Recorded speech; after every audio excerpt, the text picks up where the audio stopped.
Good evening, ladies and gentlemen. It's Thursday night. Happy New Year from us all at the Big Metal Detecting Podcast and the Archaeology and Metal Detecting Magazine. And tonight, it's the Big Metal Detecting Radio Show.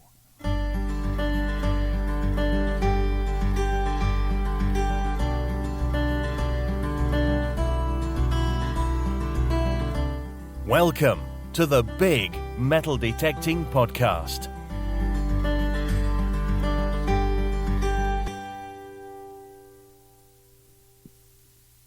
Good evening, ladies and gentlemen. Dave Sadler here with another Big Metal Detecting Radio Show. Now, it's going to be very, very, very difficult for me to keep on saying that because I'll keep on saying podcast, but we have rebranded. New year, fresh start. Hopefully Mr. Weed will be able to do us some new recordings, but as for now we've got the same jingles as normal, but we have rebranded to the Big Metal Detecting Radio Show because we found out from several meetings that we've had there's a lot of people who don't actually realise what a podcast is, so we've given them the option instead of having it called a radio show, which people obviously understand a little bit better. So, Happy New Year from myself and Luke and everybody else at the Archaeology and Metal Detecting Magazine. Mr. Tim Levine, Lee Hull, Tombo Brew, and everybody else who helps us, everything else.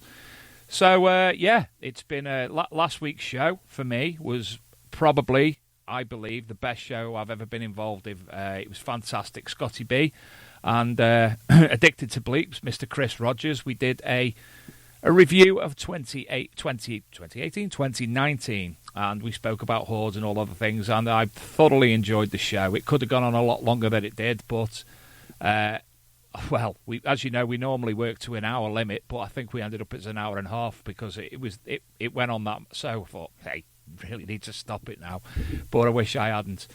Tonight's guest, we've got joining us John Bradbury from John's Detecting Adventures on YouTube. Looking forward greatly to talking to him. But in the meantime, we've had quite a number of things this last week news come out. One of the things, now, I jumped ahead of what I should have done and commented on a post about somebody who had found a bronze mirror, a bronze age mirror, and probably that person...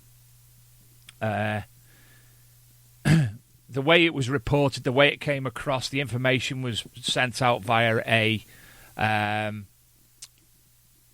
archaeology-based organisation, and they were very, very giving a lot of grief to it, basically. And I jumped ahead and, said this shouldn't have been done, blah, blah, blah.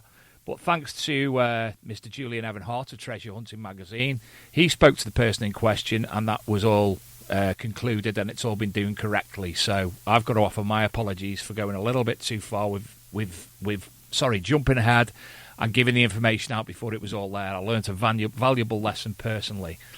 Tonight as well, we are fully online with our video stream. So for those of you on social media, hello, give it a little bit of wave because we've got the video cam going. Luke's running that in the background. Sadly, you got only my face, but we'll have things popping up related to John Bradbury, etc. tonight. So, hey, hello to everybody, and we hope this works because we've trialled it a few times and it's been fantastic up to now. So, let's go with that. Anyway, on to news. Now, the articles that I've actually included, we asked the question to listeners on the Facebook page for the Big Metal Detecting Radio Show a couple of weeks ago, and we had a lot of feedback, especially from Joe Edwards Gill. Fantastic information that he passed on, ideas and such like.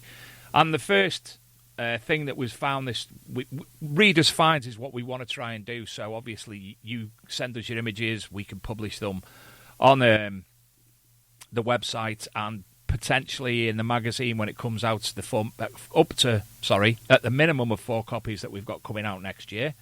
And Joe sent me an image of a seal that he'd found, a matrix seal, and it's absolutely beautiful. And some of the images that he's took in wax and whatnot, absolutely pristine. So if you go over to the archmdmag.com and you go into the news section, you'll see, first of all, Readers finds medieval matrix seal discovered in Norfolk by Joe Edwards Gill. So thank you, obviously, to Joe for doing that. Secondly, I was put in communication with a gentleman called Mike Wollstonecroft, and he'd come up with a little bit of a hoard, and it's up in Cumbria. Absolutely stunning. I think it was 5, 10, 15, 20, 25, about 35 coins, all medieval groat, up in Cumbria. And he wrote an article, and he wrote it exactly how it happened, exactly what he was doing. And he'd actually borrowed his friend's Simplex because his CTX is currently broken. So off he goes with the Simplex, and up pops a hoard of medieval groats from Henry the Sixth through to Henry the Eighth, I believe.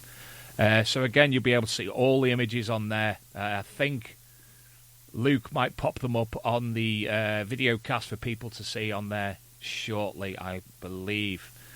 And lastly, for news in the week, because, hey, it's been sent directly to us, so is there. A good friend of the show, Digger Dawn, she had her find of a lifetime on her video, and she's given us permission again to use this on the website. She found a Bronze Age axe head when she was detecting, I think it was her first hole on a organised rally, and up pops a beautiful little Palstave axe head. So congratulations to Digger Dawn on that. Hello to everybody in the chat room, by the way. Lee Hull and Robert Hope currently. So there you go. Anyway, onwards and upwards. And I'll bring into the show Mr. John Bradbury. Hi, John. How are you? Oh, fine. Are you Brilliant well? To be. I'm pretty well. Excited to talk to people about my experiences. And we're excited to hear them, John. Obviously, you spoke to us a couple of months ago, and we obviously had your colleague from Quest, Carl Midgley, on the show as well. And we got through bits and bobs, but obviously I asked you on tonight, so you've got the sole purpose of discussing your tales with us. So greatly looking forward to speaking to you tonight. And first guest of the new year, thank you very much. That's Great brilliant. having you. Anyway, as I say, cracking on. So, John, what have you been up to? Well, I'm quite lucky in one particular sense because I've got quite a lot of land walking distance from where I live, and there's a lot of different artefacts coming out, and it's generally up to about William the Third, which is about 16th century. But just went out on the field thinking it's going to be a normal Victorian picnic site and finding stuff round that era, and out comes a buckle, a snake or dragon's head buckle. Now, I looked online and it's definitely medieval, and I can't believe I found an actual medieval artefact in a sort of picnic site, Victorian picnic site, which is pretty exciting. Yeah, So, I saw that, John. Fascinating little find, because you weren't. I don't think you realised the age of it because you thought it was copper, and I think it was a little bit more recent a find than the medieval. yes, and that's the only medieval find I've had on this site, and I've been doing these fields now for 9 months. Yeah. And I've had the oldest coin has been, like I said, William III sixpence, 1697, which was nice to find, you know.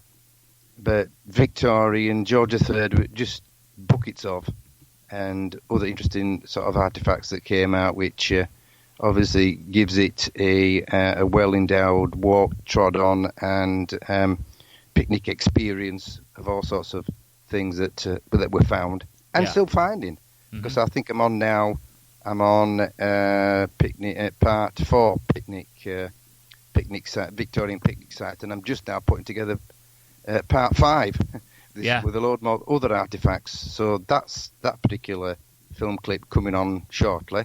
But in the meantime, as you know and I know, I do quite a lot of detecting in different areas, which is I go abroad a lot, ploughed land, and loads of pasture, of course, and we get all sorts of different historical artefacts coming out in those periods. Yeah. Which is fascinating and interesting. But I must point out that, and probably a lot of people will relate to this, that when you do go detecting, it's not every time you go out and find something really interesting, because most of the time you can just find a load of bits of rubbish in the old copper coins. So when I put something on my actual channel, it's something interesting that I found, but there's many trips I've been out and not found anything interesting. So it isn't as if I'm going out and finding everything interesting all the time to go straight up onto my channel. It's only the interesting trips where something's come out that's great that's come out. So it is a long haul of detecting, time spent trying to find artifacts, and people will realise that you do find a lot of rubbish, and a lot of time is spent trying to find some decent artifacts, and it doesn't always come through, but when it does, it's great. It certainly is. Couldn't agree with you more.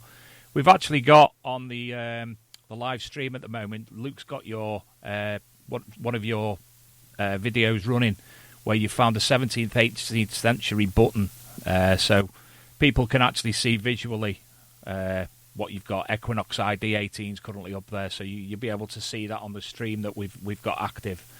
So I've been obviously monitoring your progress, because seeing what pops up on Facebook, and it's obviously all very interesting. And you've spent a lot of time recently on Blackpool Beach too. Oh, yeah, I was just going to bring that up. But yeah, Blackpool Beach is one of my favourite beaches. Apart from being abroad, I'll make it the second best, because I love being abroad. I love being in the Med and in the water searching for modern jewellery. But Blackpool Beach is such a fantastic historical beach. And the problem with the Blackpool Beach is you've got to hit it at the right time.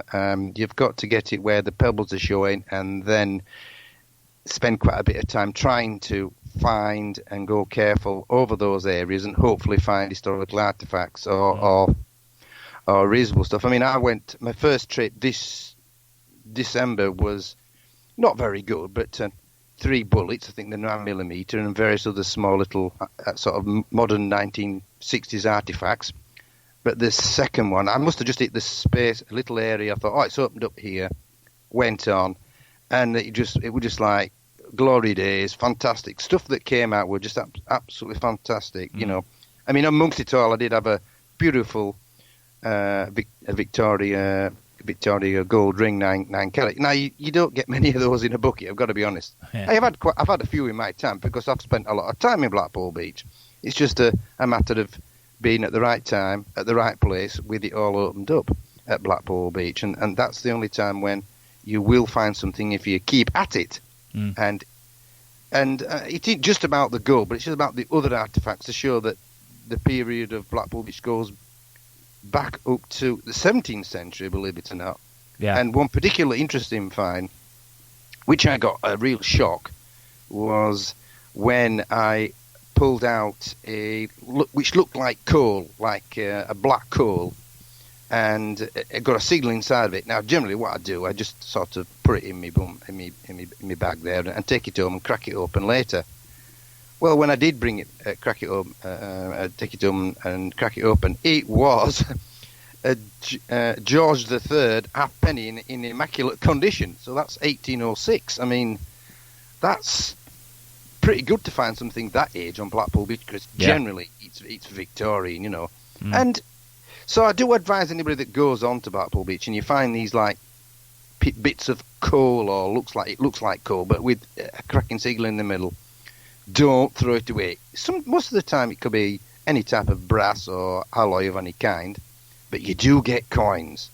Another time I had one, I could just see the rim, it just like a bit of a silver rim, and I thought I didn't sort of raise my hopes too high, and that was an half crown in 1942. Well, it just shows, that there is stuff in these little, like, black coal type things. I'm not quite sure what they're called, and you do find things inside. Generally, it's mainly brass and brass artifacts or things of that nature. But there's been quite a lot of fascinating finds that I found this time, and I don't think I'm done yet because I just keep going. I just love Blackpool. Mm. And I think what you say about the beaches, though, John, I think it's applicable for most beaches. That if you find something that you think's a lump of coal or something that's rubbish, then potentially bear with it, because on any beach you could have exactly the same thing occur. Yeah, you always check it later. Even if it might, because sometimes you're just not quite sure. If you're not quite sure, just put it in your bum bag, carry on detecting, and take it home and find out if it's anything of interest or not. Because even the smallest little thing, you can't really tell. It could be a bit of silver with some sort of design on. Best to check it when you get home. Yeah, we're currently on the stream. We're looking at images, some of the images that I've took off your Facebook. It's currently on the gold ring with DA on. We've also had that's the one I found. Yeah. We also I've got the image of Blackpool Tower as well, and there's a couple more that I've sent over to Luke, and he's the Blackpool Tower one, obviously, because I'm speaking about it now. He's just popped that on. I take it that's pewter or something like that. By the look of it. Yes, it is. Yeah, I've had 5 or 6 of them so far. Brilliant. And to me, Blackpool, it's the likes of Blackpool is so good for metal detecting if you want to beach detect, because it's so large, and the amount of people who've been there for the past several hundred years is astronomical, really, because it was far superior in Victorian times for the amount of people holidaying there than it is obviously today. It's changed a lot, but I'm sure things are. Oh, currently that's one of my favourite, John, the false teeth. I know, when I found that, I couldn't believe it. And that must be that. I don't know what age that is. It must be 1960s, 70s. It could be older. I don't really know. Yeah. But I think they're expensive false teeth. Those particular ones. To have them made a long time ago was a lot of money. Yeah. And what material was that for people who are listening to the podcast as opposed to watching the videocast? Well, it wasn't hallmark, so it could have been silver. I'm not really sure, but they should hallmark them. But this wasn't hallmarked. So it's not like your normal just around the rim teeth. It's actually the full set that would stick into the top of your the roof of your mouth. Yeah, it's like a plate, a metal plate, and on the edges of the plate was actual teeth. Yeah. So when it was produced, it must have been a very expensive item, and whoever lost that must have been probably laughing with a couple of drinks or something, and out he came or something like that. I don't know, but or swimming in the sea, open the mouth, wave at them, and got washed away. Yes, well, it's probably people didn't realise that in the Victorian ages that the Victorians, in the advent of the steam locomotives, they could sort of obviously travel outside their area, and what happened was that the tourist industry opened up to cater for people to take what we call the Wakes Week, 2 weeks out of their work period, just in that year, to go on holiday, and obviously, and did they holiday? But what people didn't realise is that that 2 weeks holiday pay that they gained, they had to work a double shift in that 2 weeks before to gain the holiday pay. Yeah, it's a bit unfair, but that's what they had to do. But it was absolutely massive amounts of people. I mean, it was just like penguins of people, and they're all dressed up smart in the best Sunday suits and the best clothing to go on holiday, and the jewellery and everything else. So it's not like today we go there with his jeans and top and just go for a can of Coke or whatever we go for. Over there, it was a major event. It was a major sort of show off of clothing and wealth and quality of holiday. That they used to dress up in some real refined clothing. Which this is why we're finding so many different type of things: cufflinks, buttons of all description, and all different type of jewellery. Even to this time, and during the Second World War, because gold is quite rare, I do find brass rings, because a lot of people, couldn't afford the gold, or they didn't have a lot of gold, made a lot of gold jewellery at that particular time, or probably too expensive. So there was quite a lot of brass rings, and on my last trip, I found quite a lot of really nice brass rings, and no hallmarks in it, but there is a named a brand name inside one of the brass rings. But like anything else, it's playing detective, finding out where is it from, what period, and half of the time is recognising something and finding out where it is. That's the problem. But yeah, it's fascinating finding something and knowing where it is. That's the good side of this. But if you don't know, the internet's a brilliant place to find things out. Absolutely. Do you know, Johnny, I noticed that you put on your page a couple of days ago about next week meeting up with anybody who'd want to do some metal detecting on Blackpool Beach. And, you know, it would be a fantastic idea, especially in your position, very much akin to how magnet fishers organise their meetups, to organise some form of meet up with an abundance of people interested to come along and video the day with everybody taking part, like a rally, but on a beach. That'd be a fantastic idea. It'd be great if we can have enough cameras to do it. Well, you know, I don't think there'd be a problem with the amount of people with technology now and just getting, you know, shorts over to you to put together in one big video. I'm sure that'd be easily done. But, yeah, potentially, John, you might want to have a think about, you know, doing something substantial like that. And if you could, tie up enough, I have got two people that want to contact me and wanted to join me because I want to go this Saturday with two people that wanted to go because they wanted to be sure where to go and what have you. And I said no problems, we'll link up on Saturday, and there's two guys that want to come with me. So anybody else who wants to come, you know, get in touch with me on my Facebook, and we'll link up and we'll meet up on the beach, and then we'll go try to find some decent artifacts, and let's get it all down on camera. And I've got it in my head now, John. Right, you have more than a good 10, 12, 15 people. Tap up Carl Midgley for a few prizes and what have you. Find of the day. Mr. John Rigby lives over in Blackpool. Get the NCMD involved. You can have an absolute fantastic day on the beach in Blackpool there with more than one people, and the amount of people, I think I'd make a good story on a video. So I'd be up for that in the future, definitely. Oh yes, I love meeting people, and I enjoy learning about other people's lives, and enjoy sharing the hobby with people, because it's not just about me personally finding something, but it's also great for other people to find something. I've had 31 years at this, so I find a heck of a lot of stuff.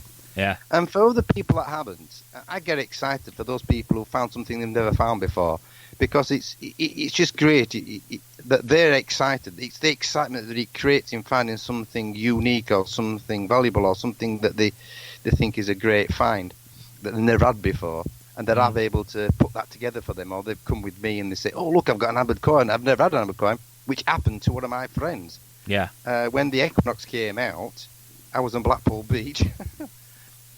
With another mate, and testing me Equinox 800 out, and it all opened up brilliantly, and I had 3 gold rings. I couldn't believe it. Loads of artifacts, and this guy came up to me and said, "Oh, I see you've got a Equinox 800. I've just had this a month.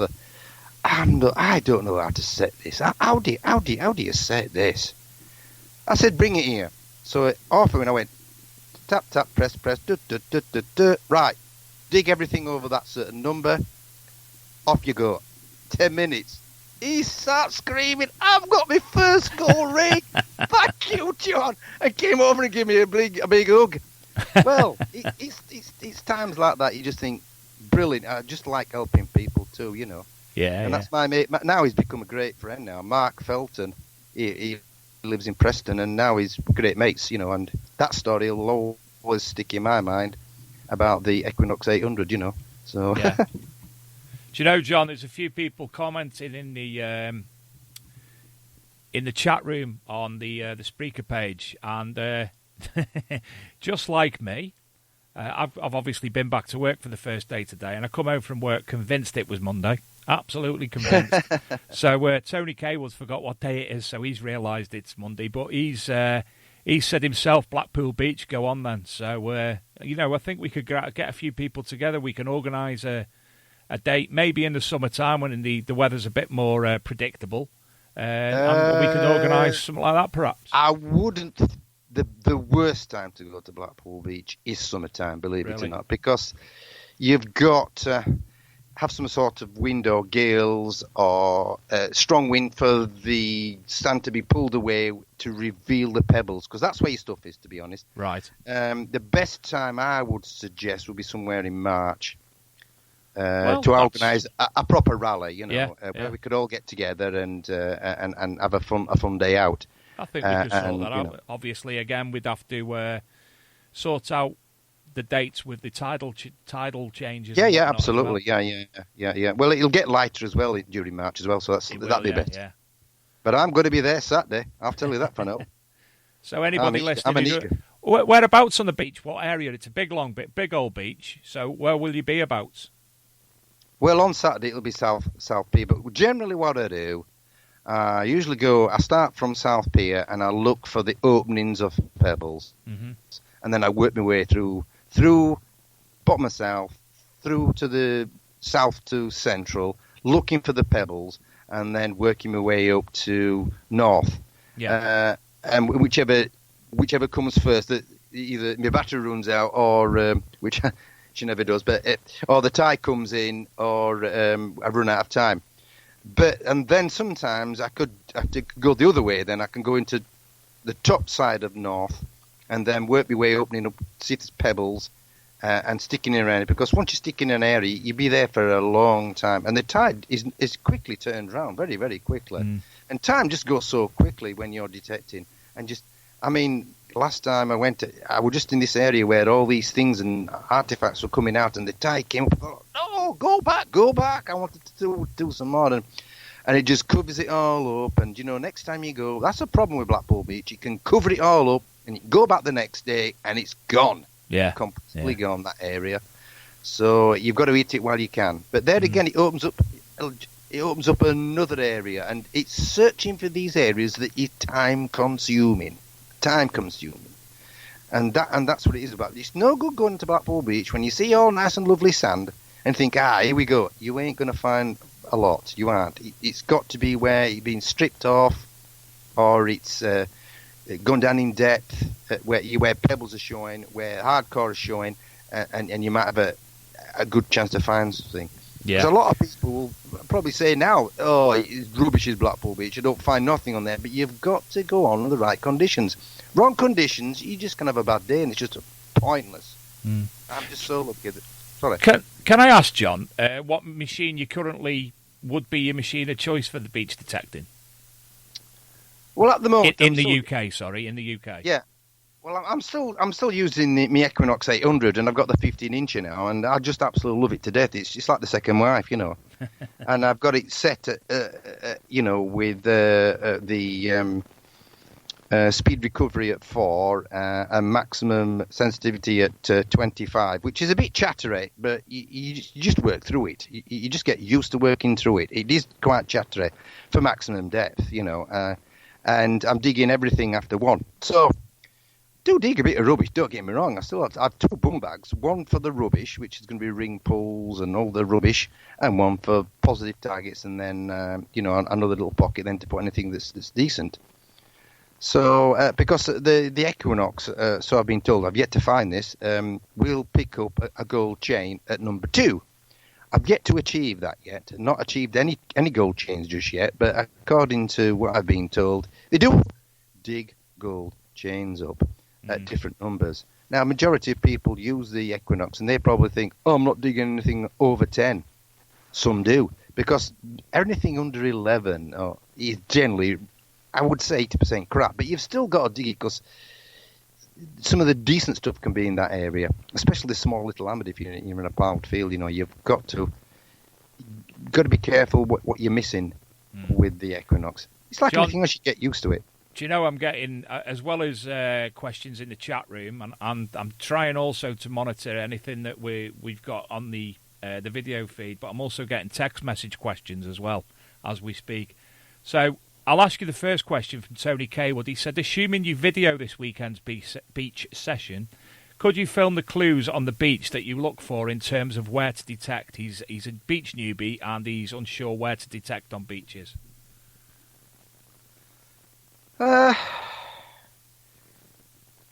Really, you've just got to look for hardcore pebbles. Mm. That opened up. Yeah. It's just pointless. If once you start digging, you'll see that the sand is soft, and you'll go down. I mean, even if you just see the pebbles that's just 2 inches below the beach, it's still good because your machine's going to penetrate. Yeah. So you concentrate concentrate more so on the pebbled areas, the stones areas, as opposed to full on sand. Oh yeah, I totally just walk over it, just forget it. I see the gullies. The gullies are a good one, and with pebbles in. Yeah. That's what I'm looking for. I just hit those areas, big style, and move, and I up and down, sort of grid it up and down, go across, because you'd be surprised. You go up and down and then go across it, and you'll come with another target. Yeah. I don't detect anywhere else. As soon as I see them, I'm off like a bullet. I'm going straight there. And I see sometimes I have some friends coming with me, and they're way behind. This is what you're doing. Just follow me. Look, this is where you want to find it. Well, I've got a target here, yeah. And fill up 2 pence, I says, forget the bloody 2 pence. Time's of the essence. We need to get onto the pebbles to find things. Yeah. It makes perfect sense, Things are going to obviously get trapped within the pebbled area. So, yeah, it makes perfect sense and something I've never thought of.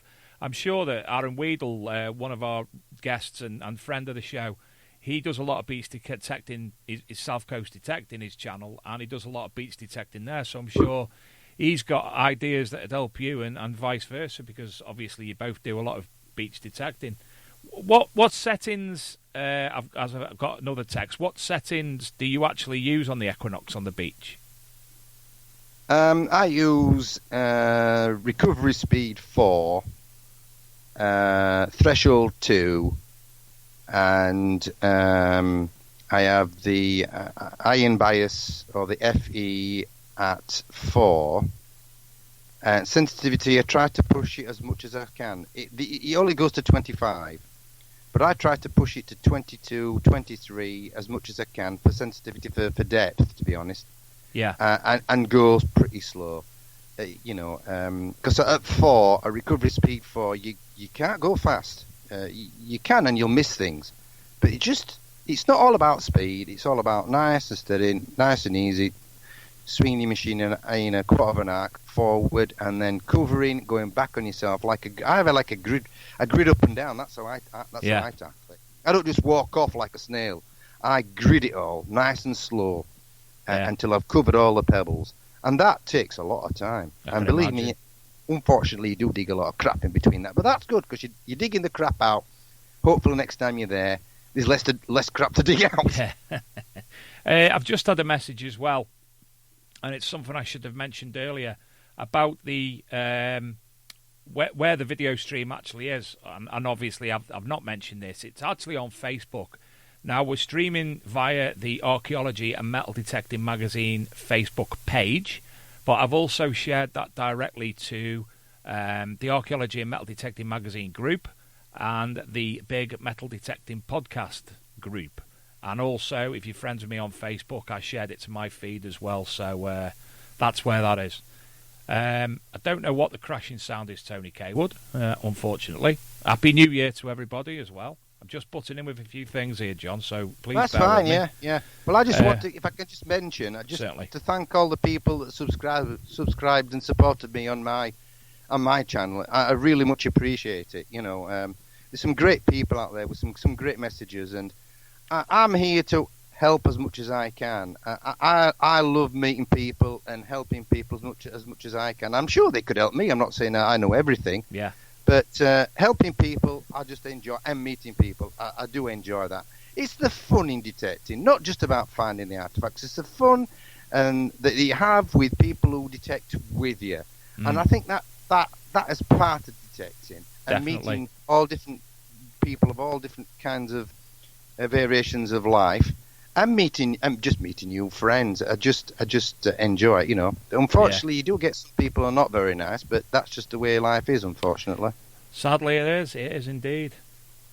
Now, Luke wants me to ask you about the difference between old technology and new technology. Obviously, you've been detecting for a very long time, longer than 31 years. Longer than some of the listeners, I could probably say.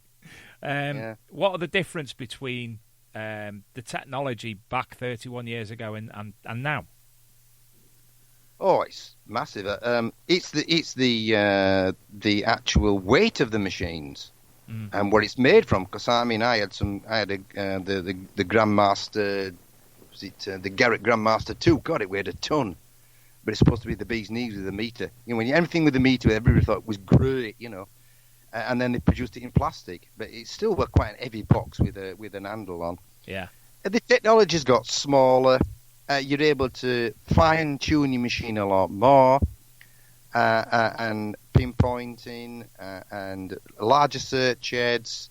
Because even if you had a big detector and you put a large search head, well, it's like carrying a wall around with you. And that's the problem with the CTX. The CTX is a bit of an heavy machine, really, And as you put a 17-inch, I know they have the harness and that, but which helps, which is great, But I just couldn't have the harness on, because I've had a CTX for 3.5 years. I've had so many machines I've lost count, to be honest. But yeah, it's the technology's changed, the fine tuning of machines to how you want it, and that's the positive. But the negative side to that is that unfortunately people who pick up or buy a metal detector for the first time, they've got all this technology to learn, and they think they're going to learn this machine in 5 minutes. It isn't going to happen. It takes time to understand the machine and experience to understand the machine and how it works and to get the best performance. And that's the downside of it. So there's so much to learn on a machine that some people probably haven't got the patience or run out of patience, but they've just got to stick at it and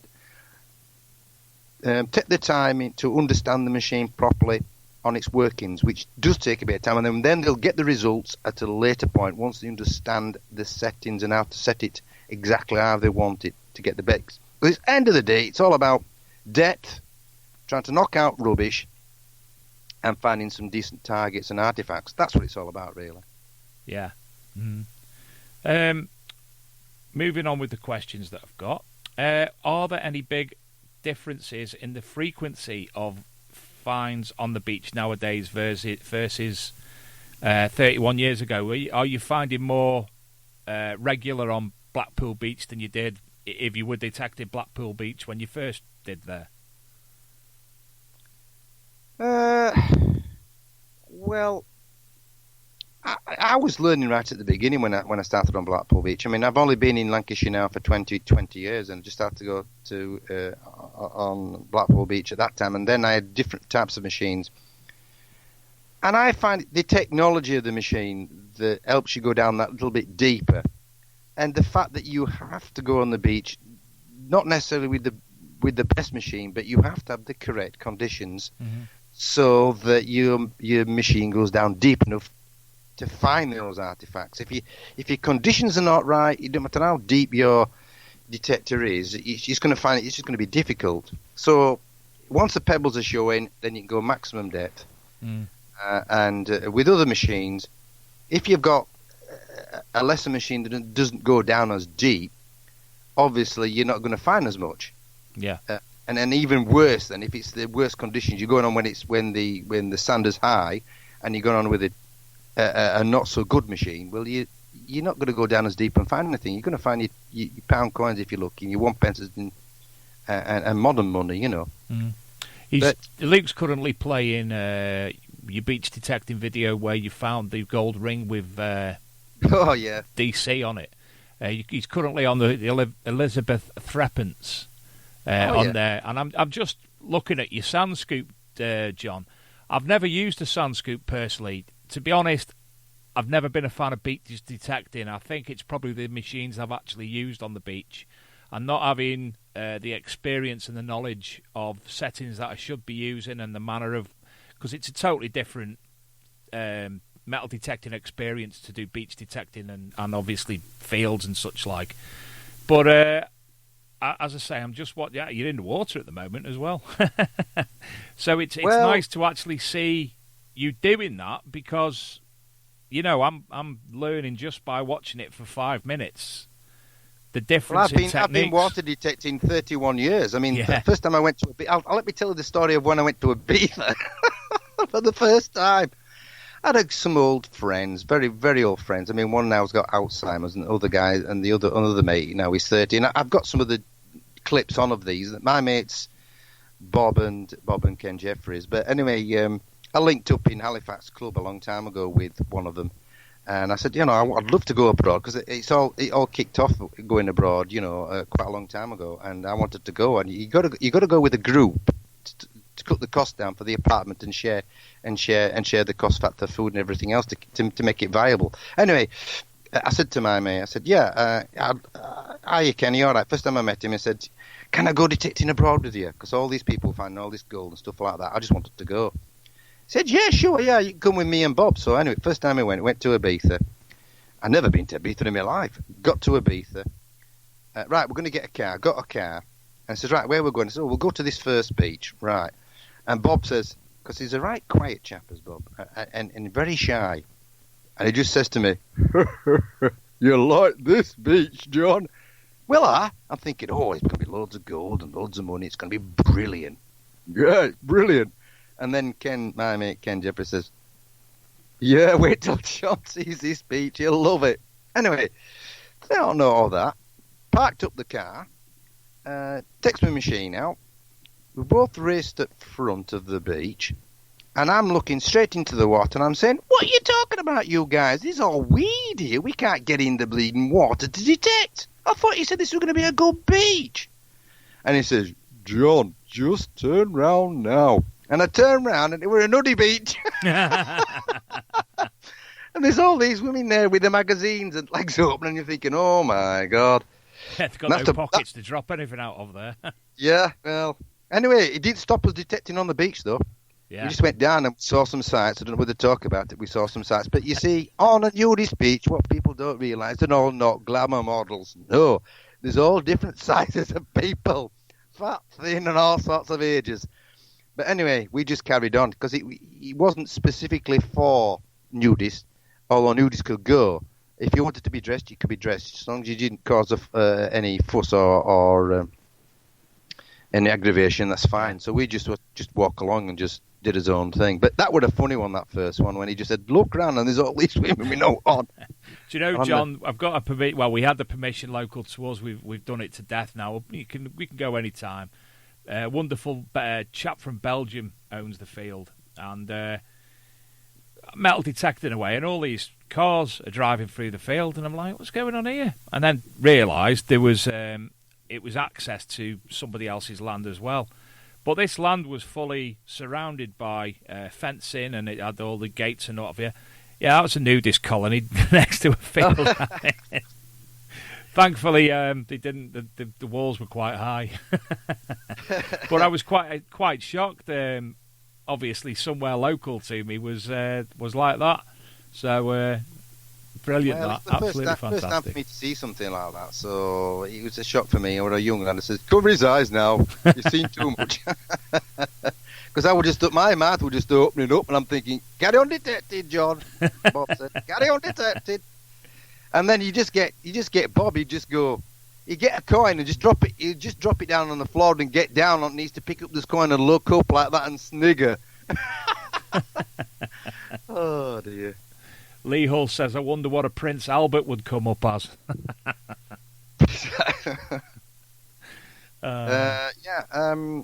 There's so many things that I found. I've made mistakes. I went out in Mallorca and Palma Beach, and we're down at the bottom end of Palma Beach, which is I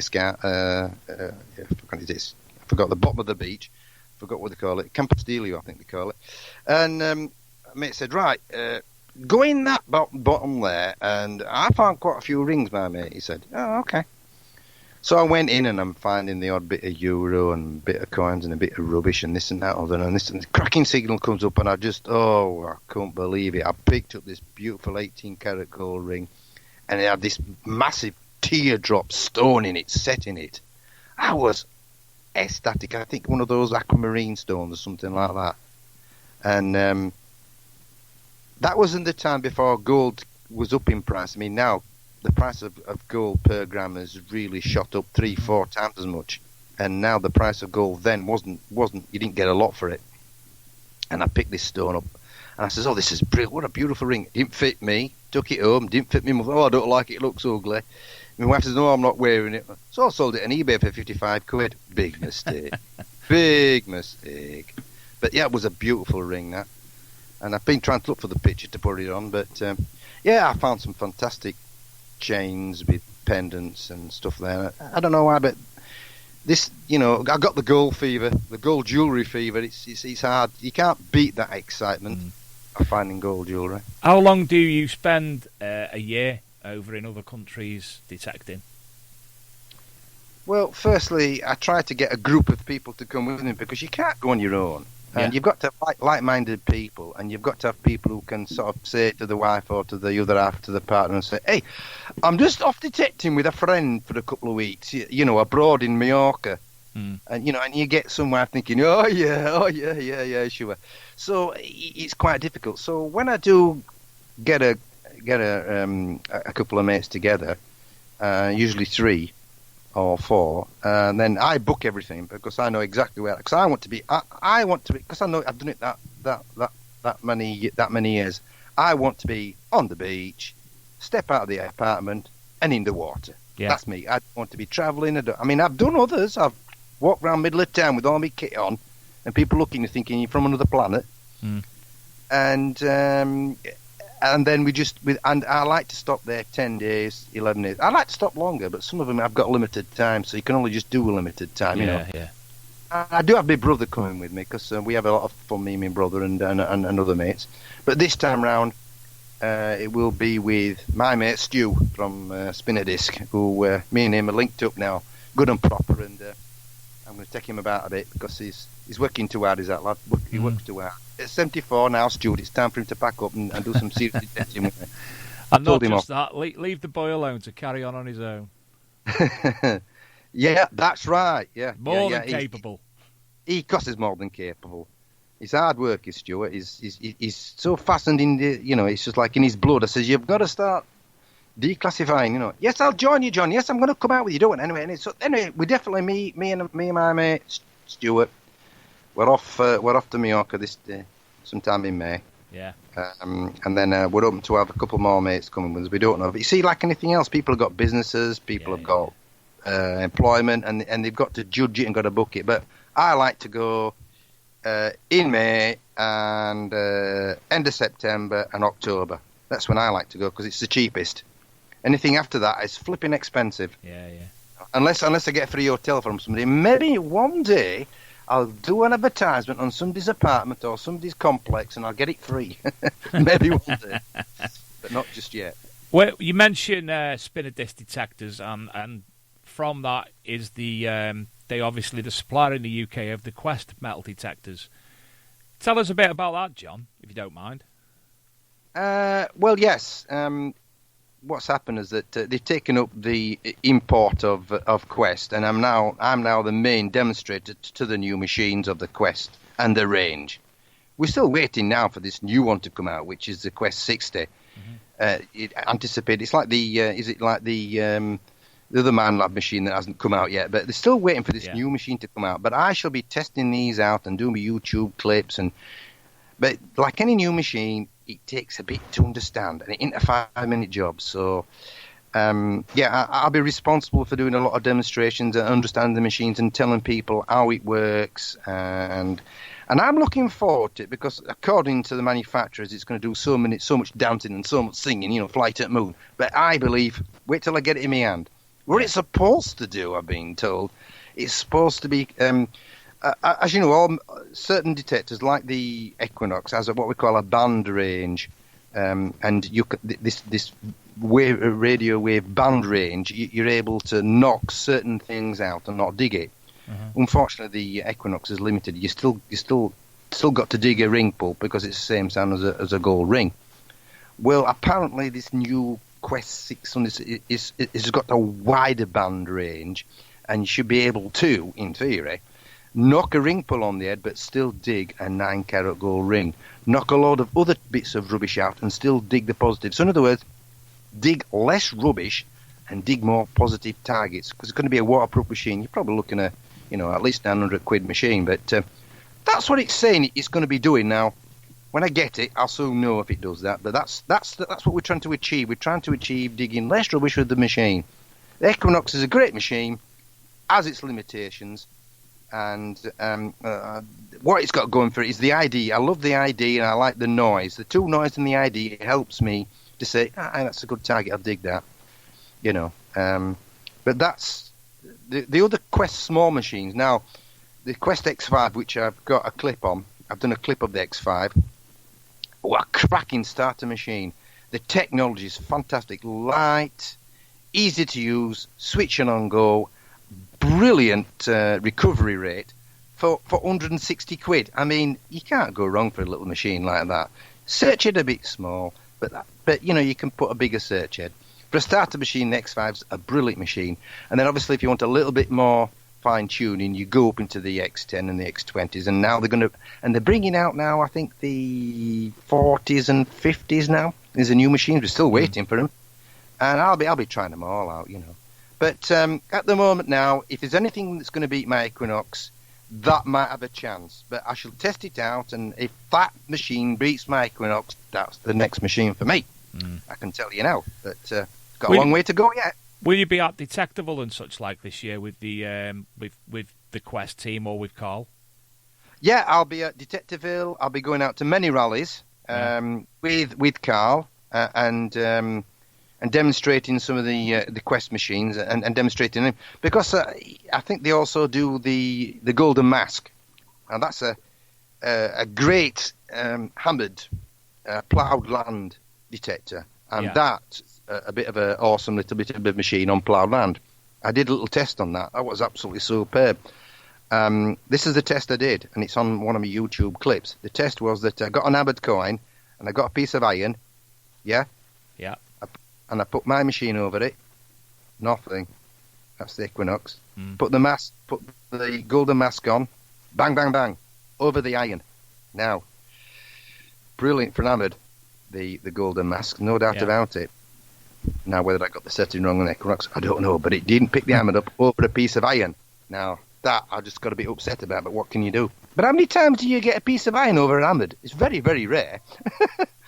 But, I shall be taking the Golden Mask out again because I've got loads and loads of land all over the place, and I've hardly touched. I mean, I've got land in North Yorkshire. I mean, this farmer and his brother, he must have got 2,000 acres, and I think I've only touched probably about 10 acres of his land in 17 years. I've known him that long, and they all seem to go to the same ones, and I should be testing all the different variation machines out in these land.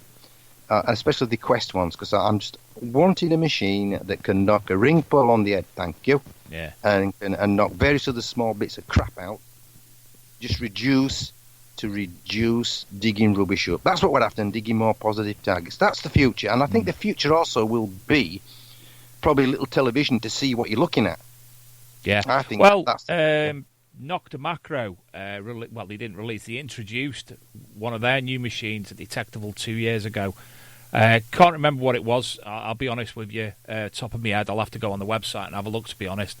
But the machine itself, it had a box which you basically carried on your chest. You'd done your metal detecting, and whatever was underground, it picked up the shape, what it actually was. So I think that's helps. The closest... I can't remember what it's called. Let me have a look on the Nocta website. But I watched that in being used, and I actually said to Dilek, I'd love to have a go with that. I think Pete Terrell of LP went out with one not long ago, and he was telling us about that because obviously it interests me from an archaeological perspective. And well, I've had to go with the.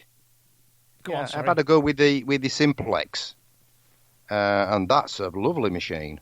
The Simplex, for its money, what a cracking recovery speed that has! It's really fast, and I've been out with that quite a few times. Impressed.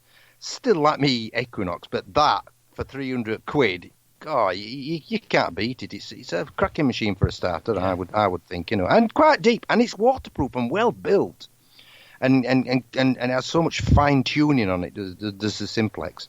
Yeah. But I'm open. I'm open, to be honest, to try any machines out. Anybody wants me to try a machine out, a new machine out, and I'll give him my best feedback. No problem at all. But so far, I'm on the quest. But I've tried the various other machines. But yeah, I'm open to demonstrating and trying any other machines out there if they want me to do, and I'll tell them what I think about it, which is good. Do you know, John? Luke's totally preempted me. I've just copied and pasted it. It's actually called the Invenio, the Noctamacro Invenio, the machine. Invenio. And I've sent him the website link over, but he's preempted me. I've gone onto the stream and he's actually got the video footage from Detectable 2 years ago where one of Noctamacro's technicians is actually using this. So it's got the image of him using it, and the cameraman's got a view on him as well to show you what the box is actually showing, the imagery and what have you. Fantastic piece of kit. I think it costs in the region of £3,000, something like that. Oh, right. But, well, it's out of range of majority of people, isn't it? $7,900. So yeah, it's an expensive bit of kit. But if you were to actually invest in one of those as an archaeologist or an archaeological organisation, and utilise this in surveying sites, that could help immensely. And I don't think, it's like ground penetrating radar, but it's real time. So it's something that would be pretty fantastic to see, to use something like that on an archaeological site. Well, they're only going to improve on that, aren't they? What they want now is improve on that and actually get a proper decent image. If you could see a tele-image of a piece of ring pull or something like that, or. I mean, that's what we're after, something with technology that will just say, hey, what you're digging now is a gold ring, hey, it's an hammered, hey, that type of thing. And well, this one now, the video footage is actually showing, they'd actually buried a Roman buckle, not buckle, I can't remember they're called. The ones that are like a T-shaped and it curves over. I can't remember what it's called. When the Romans had it to attach the top of the robes together and whatnot. Yeah, is it like a trumpet brooch? Yeah, trumpet brooch. Sorry, I couldn't remember the word then. They actually buried one of them specifically, and it shows you the trumpet brooch in its perfect form and shape with the screen. As I say, he's using one arm with a metal detector, and then he's got this. It's like basically a laptop attached to a band around his chest. But I thought that was, for me, perfect. Something like that. Roman fibula, thank you, Tony Kaywood. Roman fibula, yeah. So when you talk about stuff like that technology is there to a degree, but obviously the expense of it's not something achievable by ourselves, unfortunately. No. You to ordinary folk, or they're not going to be paying that kind of money. I mean, the CTX is expensive as it is. I know it's a cracking machine, but it does have some drawbacks for me. It's quite a heavy machine, and people of the older end, they just can't lift the damn thing up. I think from feedback I've got, obviously, from doing the show, from doing a magazine, I think the older metal detectorists nowadays are turning to the XP range simply because of the lightness of them. Yeah. That's it, yeah. And for me, being fat and in a lot of pain a lot of the time, I think that's something that I may have to turn to in the future myself. So, well, that's what you want a light machine with the technology attached to it. That's what you're after. And, While we're on air, sorry, I sent a text message to Scotty B. Basically, while it was in my head, to contact Carl from Spinner Disc, because Scotty, for listeners who don't know, North of Time Metal Detector are organising an event in July. I think it's in Northumberland, and I don't think Scott's on the chat room tonight to actually say. But it's called Detecticon, and it's going to be a weekend event similar to the likes of Detectable and the Rodney Cook Memorial. So, John, that's driving distance for me and you, isn't it? Quite easy that to go north rather than, it's Luke's inviting me down on a weekly basis to his digs for South Coast rallies, but it's down in I can't remember where he lives, Eastbourne Way. I can't remember the county, So it's obviously quite a drive. I wouldn't be able to do that every week, but something like, obviously, I'll be at Detectable, I'll be at Spring Detectable, I'll be at Rodney Cook this year, and obviously we'll be going up to Detecticon as well. We've been invited up there and to broadcast. So he's contacted me back, and he said he's going to sort out an email to Carl as well. So, yeah, well, wherever Carl goes, I'll be going. I know that. Yeah, because he just says, "I'll just come along. I'll just come along, and we'll go wherever we want to go." I know there's that spring one in there. I'm definitely going to that one, and definitely going to Detectiveville in September. That's a definite. But the rest, I think, we'll be going. I'll be there, and anybody who sees me and wants to chat, they're welcome to have a chat to me.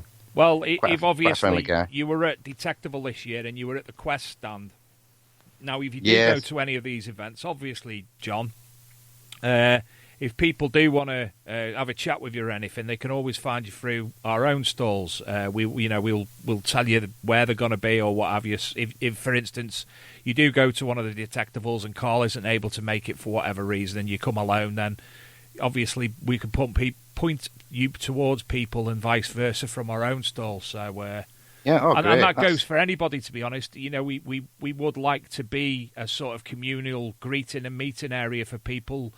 The likes of Tony Kaywood. Tony Kaywood's probably never met Lee Hull, and if Lee Hull and Tony Kaywood come in, they know where they can find us. So, utilise us as a conduit, if you will. Mm. So, Tony knows Spinner Disc. Tony lives up. He's a Yorkshire lad, so he knows the Spinner Disc. He knows Carl and his dad quite well, I think. So, well, I'm from that end, I come from Halifax, where they're from. Yeah, that's how I knew the accent, John. Sorry, you couldn't tell with the accent. Oh, you can't tell, and I'm from Halifax. The Lancastrian hasn't took you over 100%. Not yet. Yeah, just give me another 20 years, and then probably I'll lose some of it, But then you've got to pick up all your twang from Ibiza and France and whatnot. Yeah. Yeah, I tell you what, funny thing happened to me when I went. You get a couple of things happening to you that strange things happening to you when you go abroad detecting. I went out with some group of mates and we'd been detecting all day in Ibiza, and we're heading back to the apartment. And on the front of the disco, there's all these discos and music blaring away, and everybody dancing and getting smashed out of the brains. This is probably tea time or something. And we're there, we're slung arm with his detectors and his scoops, and we've had a long detecting day, and we're heading back to his apartment. And this guy came up to me and said, "Are you from Mars?" I said, "What?" "No, I'm from Lancashire." I says, "You should be out drinking and womanising. What are you doing with detecting?" I says, "That's after, mate. I find me gold first and go and find the women after." I don't know, you get some people just think that, I suppose for them to see people detecting when it's a party island, it's sort of strange for them, and it's time to take the mick, I suppose, but it don't bother me. But, and then I got approached by another guy, and I thought, oh, this is interesting. Do you do a lot of detections? Yeah, I do a lot. I go here, do that. I told him some of the stories, blah, blah, blah. Yeah, oh, that's brilliant. Is that brilliant? Is that right? Give us your name and what have you, because I'm from D-Max TV. Yeah. I've heard of that. I thought, that's good. That'd be interesting. He says, we want to put a program together. Oh, that'd be brilliant. He said, you can follow me around wherever I go, and detecting abroad and here and everywhere and all the artifacts. Oh, that'd be absolutely fascinating, absolutely brilliant. So I gave him my Facebook name, and not even come back to me to say we're not bothering. Yeah. So, but now look at it. Look at detecting. Look at the history found. Look at all the different programs on TV. That's all treasure orientated, history orientated, and detecting orientated. It's massive. It is. Absolutely massive. And I've got to say, it's not metal detecting entirely, but No, Mackenzie Crook from the Detectorist. Yes. Wurzel Gummidge over Christmas was the highlight of my TV. I really thought it's not going to work. Wurzel Gummidge is John Pertwee, but I tell you what, absolutely fantastic. And I sat there every 5 minutes. Look at that field. I'd love to detect that field. I know, that's right. Yeah. You can't take it out of you. Yeah, there's always, the only trouble is the grass always looks greener. The field always looks better where you can't reach. You know. And one thing I did find out about detecting, and that is no matter how many times you do that field, there's always stuff that comes out. Just because you walk on and find a couple of buttons, you don't write it off. Yeah. You've got to spend a bit of time crossing it and gridding it, and before you come to sort of an assumption, there's nothing in here, you know. But with any particular field or any area, you need to have some sort of point of reference, whether it's a footpath or something that's happened or next door battle site or various other things like that, to give it some sort of history. Walking into the middle of a field, mind you, it can happen. You won't find a lot. You just got to be really, really damn lucky, you know. And of course, you know, and I know that the best place to really do some historical detecting is down south. They seem to do very well. Up here, we get bits and bats, but down south they seem to have a lot more history than we have up in Lancashire. So I might have to move. John, do you know what would be good if you have the time and you have the opportunity? Any of the machines that you do review, if you'd like to do them in written form for the Archaeology and Metal Detecting magazine, we would more than happily publish that, and it'd help us out immensely if you're interested in ever doing that. Oh yeah, no problem. Yeah, I'll bang that down in writing. And the trouble is, this is what I find, that I won't mention who, but a couple of metal detecting magazines, they seem to put every mortal thing about a metal detector, too complicated technology that people just don't understand, and I don't understand why they do this. Yeah, they just put so much about it. I mean, at the end of the day, a person wants to pick up a machine and wants to know how to work it, wants to know its capabilities. Yes, you're right. Have to know. He doesn't want to know what the inners are and all the rest. Some might do. I'm not saying everybody, but you want to keep it simple and straightforward to understand. That's what people want. But some magazines will just write a page of nonsense, high technology information that people don't have a clue and just forget about. Well, for the likes of me, John, who I'm a complete technophobe, often I would agree in that scenario that you're right. The likes of me, I don't understand technical this, that, and the other. I like a bit of basic, a bit of something that's easy for me to understand as an average Joe. With regards to if you do write any articles for us or what have you, what we'd do as well, obviously you do a video of the machine when you're testing it.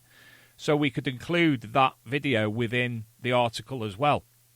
And then as people obviously getting two options to learn about whatever it's reviewed, you will also receive the hits of them reading that on our website and watching your video on our website. That automatically goes onto your website statistics, YouTube statistics anyway. So, we wouldn't be us stealing your videos. You'd actually no, be not getting at the all, hits not for them at all. as well anyway. So. Well, like I said, I think, if you we'll link up. I can link up my page with you guys because, that'd be great for both of us, I think. That'd be very much appreciated. And we do have a media page, and what we used to do on the media page was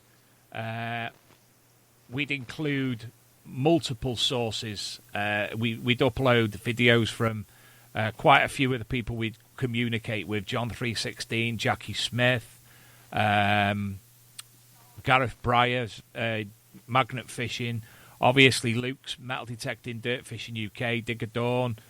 We'd have multiple things on there, but obviously we had to change that because it wasn't working for what we needed at the time. But one thing that I do on the website now is for the likes of if we upload a new YouTube video, we upload a YouTube video and that YouTube video automatically updates itself on our website. So if we could get the coding right and what have you, we could do that whenever you uploaded something. It'd automatically appear on the website. And as I say, you'd still receive the hits anyway, which we've learnt. So I'd love to do that. Not a problem at all. But I think one of the areas I am after going to work on the website, looking at it as I am now, is the media area because it's one thing it is doing now, it's automatically playing the podcast. I can see that the podcast is there now running away, John Bradbury on the Big Metal Detecting podcast. So, for instance, that works. Yeah. So, I'm going to have to work on that media page because a lot of old stuff I've not been updated for a while. So, we did have plans to do something quite big and something that is, as yet, we don't think has been thought of. But we've had to put that on the back burner because of, obviously, the podcast, the magazine, and everything else we're doing as well. So I'll get to updating the media, definitely. And obviously, I'll add some information on there for links to yourself, John. Yeah, well, just any help you want or any advice or, be part of between both of us on those channels, not a problem. We're here to help each other. Certainly are. Help other people, starters who start in metal detecting and what direction to go into. Because it is a nightmare. They think, it's like, what machine do I buy? What do I get? How much do I spend? And I get so many people asking me the same question. And I just say, it's not about how much you pay for the machine. You start off with a low-end one that's going to be reasonable for a while. And then if you like the hobby, you progress. Because they might not like the hobby. They might not like to enjoy digging up and spending 8 hours on a field. So, therefore, they don't really spend... some people go spend, £2,000 on a CTX thinking they're going to find a fortune, and then they get bored with it, And then they have it for sale. Or even with an Equinox. People, I can't get used to this machine. And all the help that we can give to push them forward, to do things without wasting money, I just like to help people, when it comes to that. Well, again, John, that's why the magazine exists. Me and Luke make absolutely nothing out of it. We do it because we like it, and we believe that it has become, especially with now the podcast, it's become a conduit where people will know you from your videos, but people won't necessarily be able to ask you questions while they're talking on the bounce, like we've had tonight, questions about on the beach and whatnot. And we want to act as that conduit between everybody and to be able to disseminate information for everybody as well, and give them that option that they don't have to look for it themselves, really. They know they can come to one place and get that information quite easily, and that's what we've always wanted the website to achieve. So, and now, as I say, we've implemented several changes in the new year, and we hope that's going to increase the ability for people to gather information even better. We have a small issue with our Facebook page, which is continuous, but that's another story. Yeah, tell me about it. I've had a couple. I think I've had the same problem you've had. Yeah. Trying to link people up and half of the problem is trying to get linking up. I've got loads and loads of groups of people have joined me on this is what I don't like, and I'm not happy with that. I've got loads of detecting groups and organisations have joined my Facebook, and they're constantly putting stuff onto my Facebook. But if I want to pass on, say, a link to my channel, I'm limited to so many, because then you get blocked. Yeah. Which I think is unfair. But they can put on what they want, as much as they want, which is a bit unfair, But just to change the subject slightly, I have detected on fields, like I said, I've detected on pasture fields, ploughed land, the sea, and on beaches. But the other one I'm going to tackle this year will be rivers and ponds. So marvellous. That'll be a new thing for me.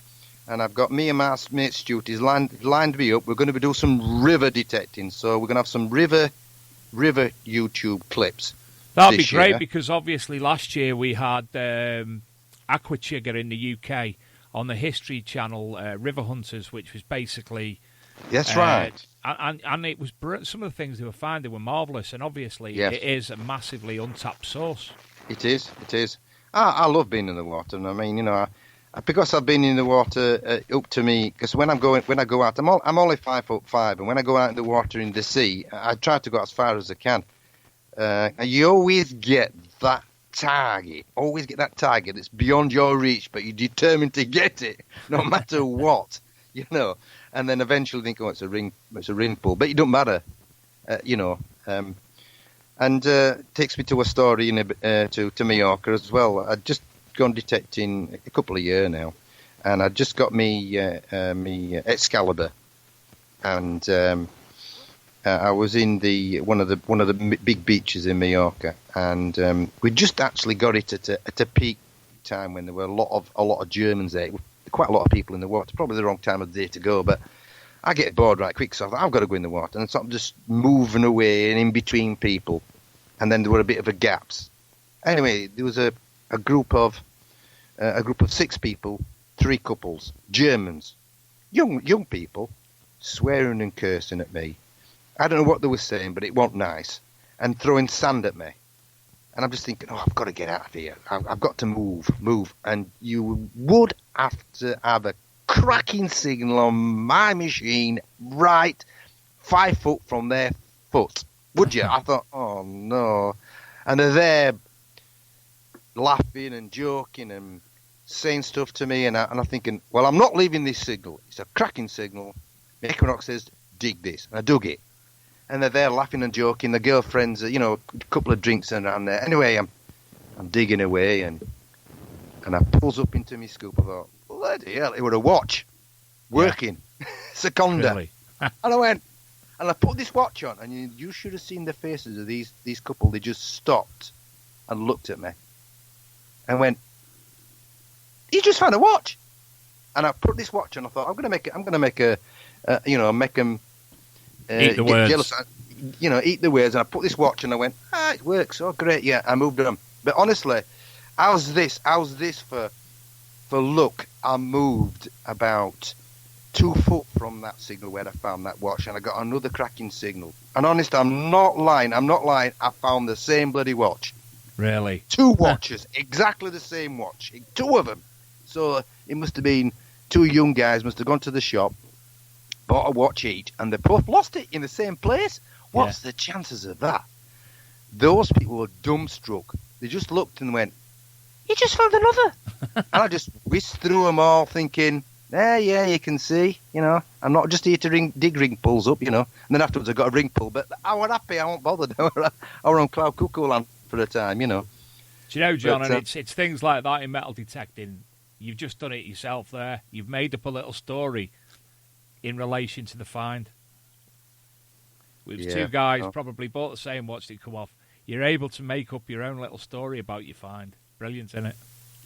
Well, I mean the one that I think I just told you recently, which happened to I was in Mallorca, one of the big beaches, and this, I think I've told you this one, but this German guy, I was just there because you see, when you're detecting, you've got your headphones on, you're in your own world, you just shut everything out.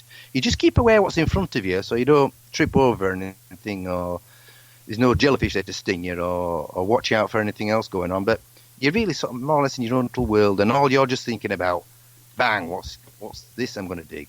Anyway, I'm there just in my own little world wandering on, and this German guy comes over. "You speak a German?" "No."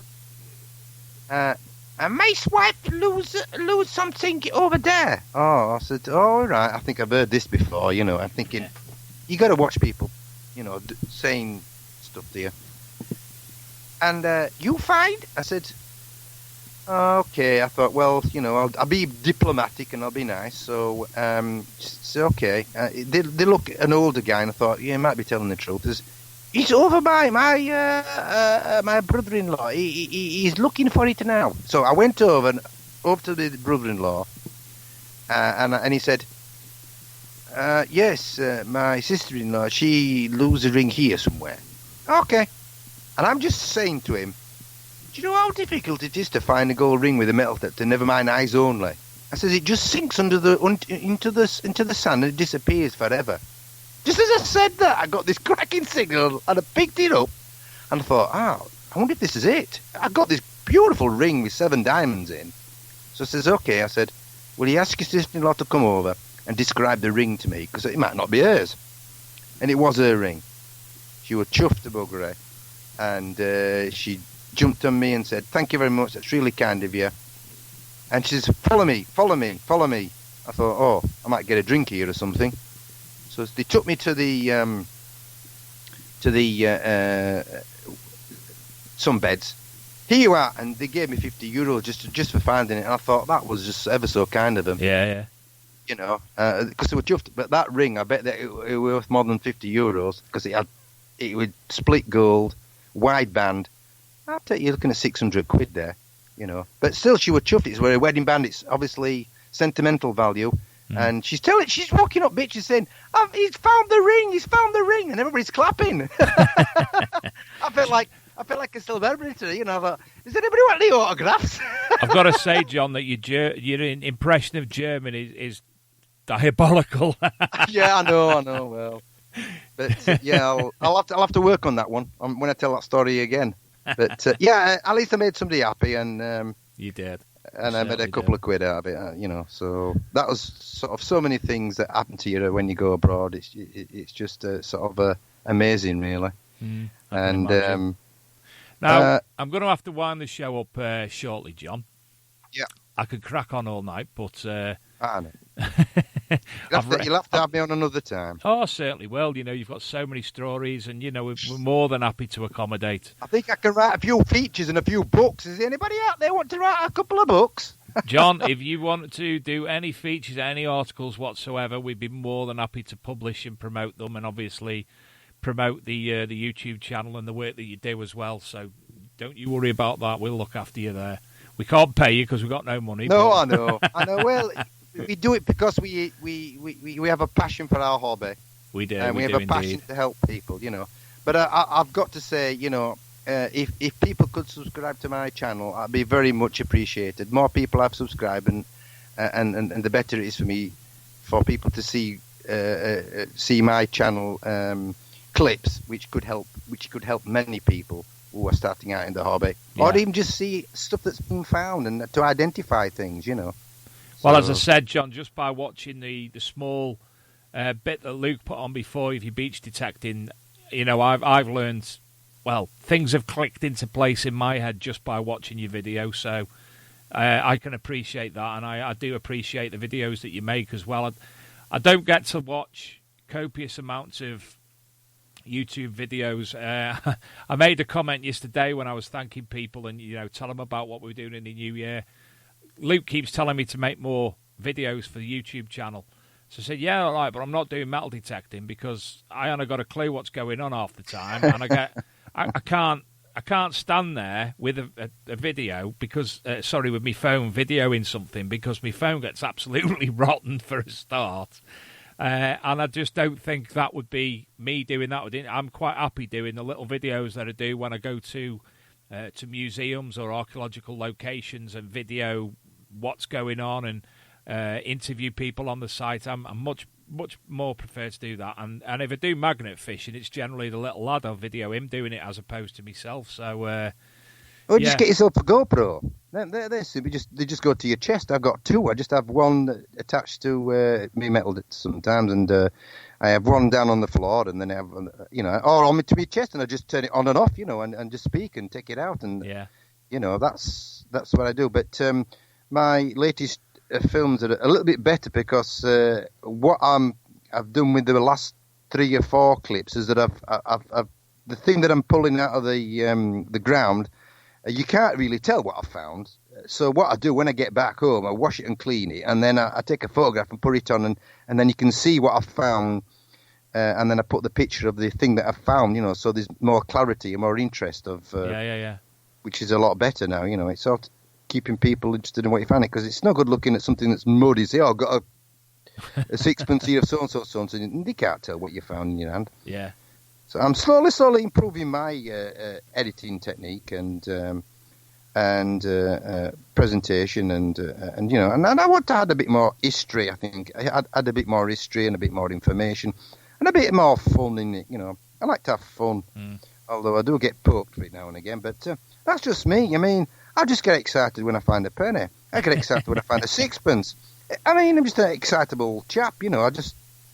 I just love finding things, I suppose, And of course, when you do find gold, I mean, you can't beat that heavy excitement. I mean, some people say, "Oh yes, I found a gold ring, put it in your stone away," but I'm just pretty excitable about.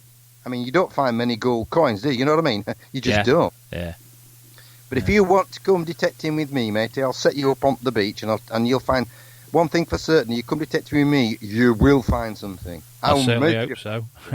And I'll So tell if you you what, ever John, want- as I say, we'll look at March and we'll try and organise something where it's an event where we're going to get quite a few people involved, because I think that'd be good for beach detecting, really, because I don't personally know of any organised events. They have them not dissimilar magnet fishing, they have them obviously rallies, but something that people could just turn up and do without any bother and just work at their own prep pace and meet people. That'd be fantastic. And obviously for me, learning about beach detecting as well.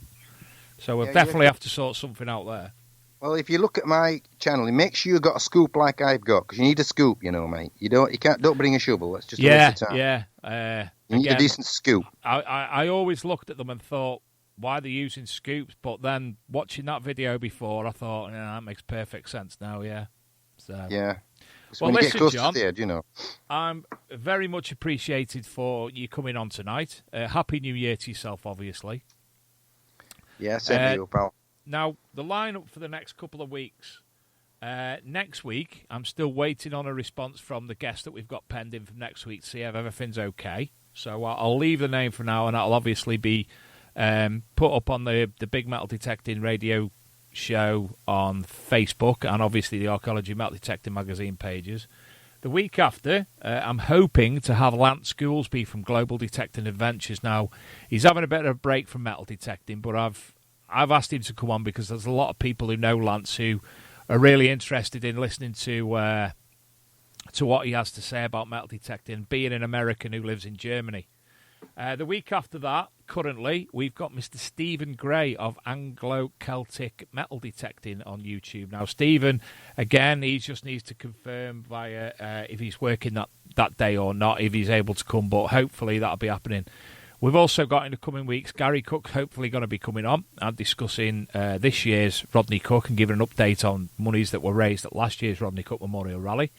And we're hoping to have a representative, if not Mark Betcher, somebody else who is in the organising of the Spring Detectable and Detectable, to give us updates on that.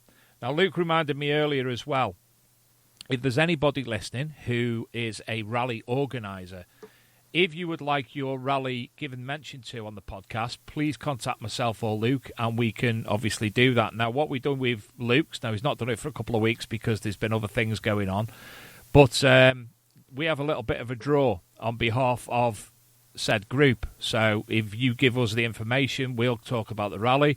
We'll get people discussing it in the chat room and obviously other areas, and we'll have some form of draw, even if you do the draw of the people who want to enter via our word or our number or something, and then you can do the draw, and that person can win a free entry to your rally if you want to do that. As I said, Luke done that a couple of weeks, and I think on behalf of Luke, obviously the person who won that was made up. So if you want any information like that published by ourselves on the internet in any of our social media pages, get in touch. And obviously, we've got, I think, a combined total between Instagram, Facebook pages, the reach of the magazine itself, the podcast, all our social, Instagram, Twitter, we're talking at 25,000 people reach. So please get in touch with us one way or another, and we'll be able to obviously do something for you. So there you go. Let me give a mention as well to what I normally do. I'm going to mention the debates first and foremost, because I generally leave them to last because I forget. Find a Field Metal Detecting Group on Facebook. Tony Kaywood, Gary Cook and Gary Blackwell, Leisure Promotions and Pete Terrell, Treasure Hunting Magazine, and Mr. Julian Evan Hart in particular, who's been very, very helpful this past week. Regden's Norfolk Time Metal Detecting Club on Facebook, South Coast Detecting YouTube, Metal Detecting Media Facebook, Southeast Metal Detecting Rallies, Steve Pettican, and obviously John's Detecting Adventures on Facebook, on YouTube. Have a look at that as well. Absolute pleasure, John. No problem. Just book me for another one when you're ready, and we'll continue. Will. We'll continue story 3. and Robert Hope in the chat room, he's actually said, great show tonight. Great stories for John. You do get reactions. Your stories are very, very well received and appreciated, John. So, yeah, we'll be definitely looking at another visit in the future. And hopefully look forward to John appearing via the Archaeology and Metal Detecting magazine as well at some point in the future. John, again, it's been a pleasure. Thank you for Luke for sitting in the background and playing with the video stream. I'm not sure how it's being received, obviously, because I'm dealing with this side, but hopefully people appreciate that and, keep coming back. Tonight, I'm going to leave you with the song Driverless Cars, which is actually metal detecting related, by the legendary 10 Seconds. Thanks again, John. Yeah, thanks for having me on. Happy New Year, everyone. Good night.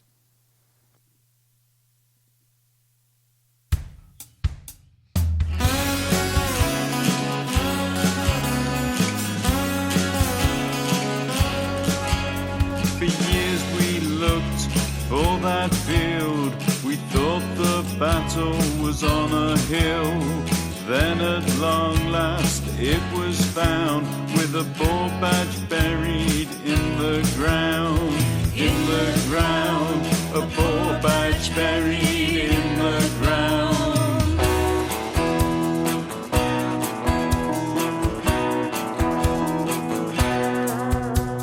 Now that we found that historic place, a contract there would be a disgrace, with driverless cars driving round and round. How does that planet application sound?